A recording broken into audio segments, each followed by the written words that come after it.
This Saturday, October 4th, is the feast day of St. Francis of Assisi, and we are going to be transferring that feast day to Sunday, October the 5th, and we will be celebrating this feast of St. Francis all day long, and we have some really special and exciting liturgies to share with you.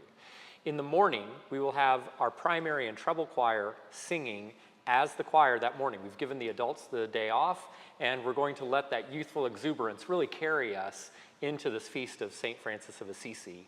And then in the afternoon, we have a marvelous evensong prepared for you, and we hope that you will take advantage of all the opportunities to worship throughout the day and celebrate really one of the most cornerstone saints in our tradition. St. Francis was born in the end of the 12th century, lived to the very beginning of the 13th century. He only lived to be about 44 years old, but of course did a remarkable amount of things in his short life and really laid a lot of foundations for traditions that have followed after, including things like the Nativity, having a creche or having a representation of the birth scene in the stable, something that many of us still do in our homes. And of course here at St. John's we have that wonderful display of all those creches from around the world. Those were all started by St. Francis of Assisi. Often we reduce Francis to being just about animals and pet blessings, and of course that is a really important part of who Francis was, and his ties with ecology, with nature, with care for the earth, and with love of animals is a big part of his identity. And so, of course, having things like the pet blessing at the Episcopal School of Knoxville, which will be on this Friday, October 3rd, is a big part of the celebration. But St. Francis is about so much more than just that. And yet, having that sensitivity to nature is a really fundamental part of his identity as well. So we'll be touching on all of those things throughout the day. In the morning, we will be singing at the opening hymn, All Creatures of Our God and King, with that very familiar tune, Lasst uns erfreuen.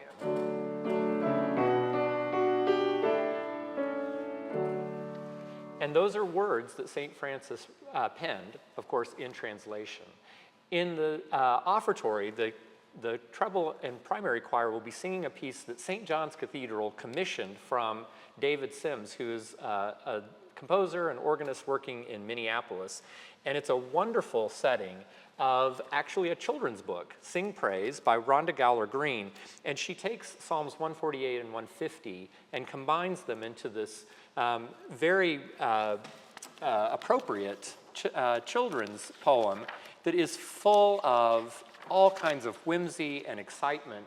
And it's such a terrific text. And David wrote a perfect musical accompaniment to it with this really infectious melody.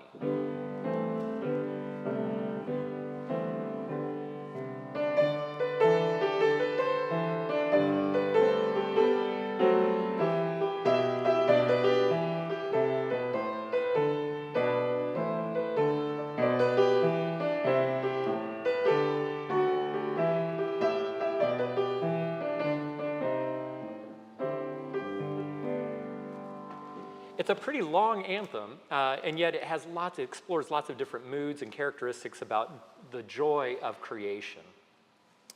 At the communion, we will be singing a verse setting in a hymn of the St. Francis prayer.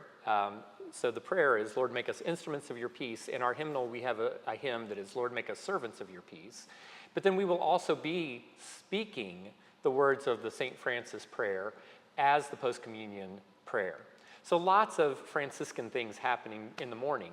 And then in the afternoon, as I said, we have a wonderful celebratory evensong. And the anthem is this extended work by Benjamin Britten, the 20th century British composer, Rejoice in the Lamb.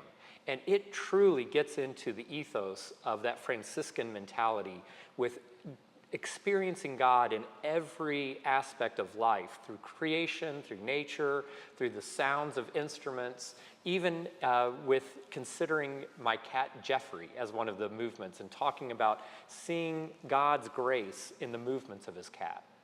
So really a lot of wonderful worship experiences in store for you. We hope that as you mark this day of St. Francis of Assisi's feast, that you will come and worship with us here at St. John's Cathedral.